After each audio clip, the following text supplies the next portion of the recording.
అండి. ఈరోజు ఈజీగా పైపింగ్ ఎలా చేయాలో నేర్పిస్తాను చూడండి. ఇది వచ్చేసి క్రాస్ పీస్ తీసుకోవాలి. ఇలాగా మనము స్ట్రైట్ పీస్ ఎప్పుడు తీసుకోకూడదు.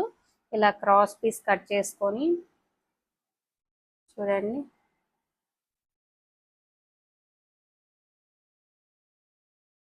ఇలా ఫోల్డింగ్ చేసుకొని ఇలా కట్ చేసుకోవాలన్నమాట.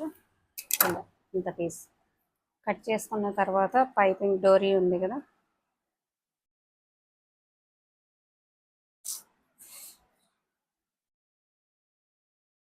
ఇది మిడిల్లో పెట్టి